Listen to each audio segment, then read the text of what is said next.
میرے محترم بھائی دوستوں بزرگوں، میں یہ عرض کر رہا تھا کہ ایز اے مسلم ہمیں اسلام کی ساری چیزوں سے واقفیت ہونی چاہیے کہ ہم چاہے وہ نماز کے متعلق ہو، چاہے اور عبادات کے متعلق ہو، چاہے معاملات کے متعلق ہو، چاہے اسلام کی اور چیزوں کے متعلق ہو، ہم ایز اے مسلم ان سارے چیزوں سے باعلم ہو۔ نام کے مسلمان ہیں، یہ چیزیں ہم اسلام کی سیکھتے نہیں، پھر عین موقع پہ آ کے ہمیں پریشانی کا سامنا کرنا پڑتا ہے۔ ان میں سے ایک مثال کے طور پہ کہہ رہا ہوں، نماز جنازہ کو ہم لے لیں، بہت سارے ایسے ہیں جو سیکھتے نہیں، مشق نہیں کرتے، تو پھر کیا ہوتا ہے، وہی جو عیدین کی نماز میں ہوتی ہے، جنازے کی نماز میں بھی وہی ہم کرتے ہیں کہ ایک دوسرے پہ کاپی کرتے ہیں بس۔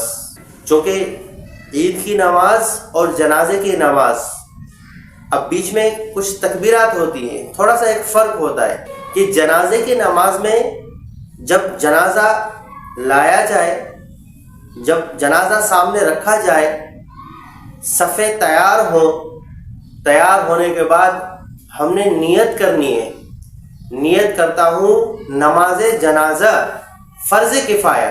چونکہ یہ فرض کفایہ ہے، فرض کفایہ ہونے کا مطلب یہ ہے کہ پورے محلے میں سے چند افراد اگر آ کے شریک ہو گئے تو باقی ساروں سے یہ جو ذمہ ہے وہ اتر جائے گا۔ اگر پورے محلے میں سے ایک بھی جنازے میں شریک نہیں ہوا تو سارے محلے والے گناہ گار ہو جائیں گے۔ تو فرض کفایہ، نیت کرتا ہوں نماز جنازہ فرض کفایہ 4 تکبیروں کے، اس میں ثنا پڑھنی ہوتی ہے تو ہم کہیں گے ثنا واسطے اللہ تعالیٰ کے، درود اوپر حضرت محمد مصطفیٰ صلی اللہ علیہ وسلم کے، اور دعا واسطے اس میت کی۔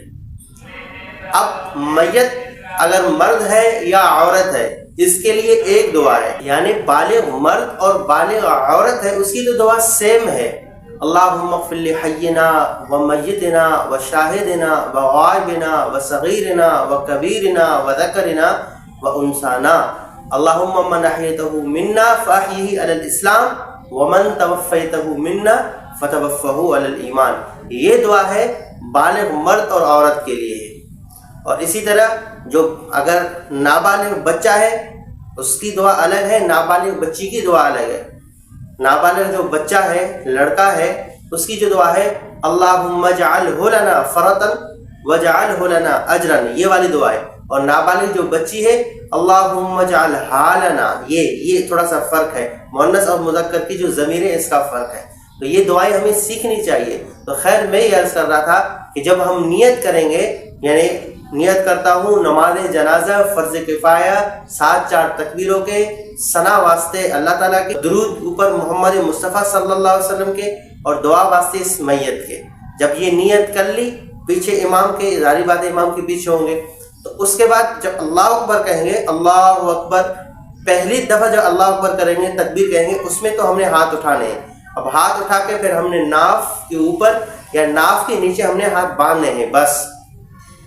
اب جب باندھ لیے، اب ہم ثنا پڑھیں گے، سبحانک اللہم، وہ جو نماز میں پڑھتے ہیں، بس تھوڑا سا ایک فرق ہے اس میں، سبحانک اللہم وبحمدک وتبارک اسمک وتعالی جدک، اس کے بعد پڑھیں گے وجل ثناؤک ولا الہ غیرک، وہی ثنا جو نماز میں پڑھتے ہیں، صرف وجل ثناؤک، یہ تو ایک لفظ اس میں اضافہ کریں گے۔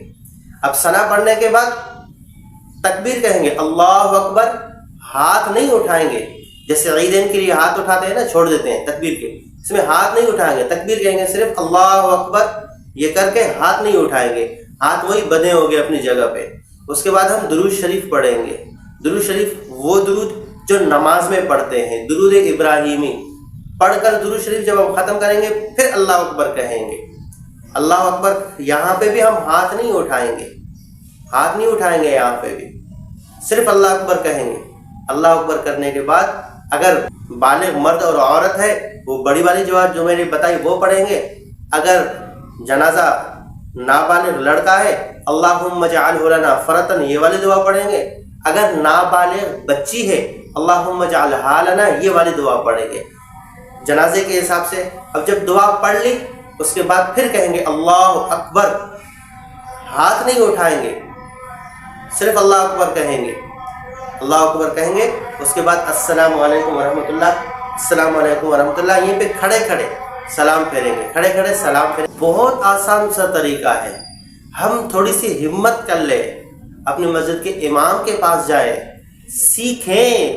یہ وہ چیزیں ہوتی ہیں جو ہمارے لیے سیکھنا ضروری ہوتی ہیں.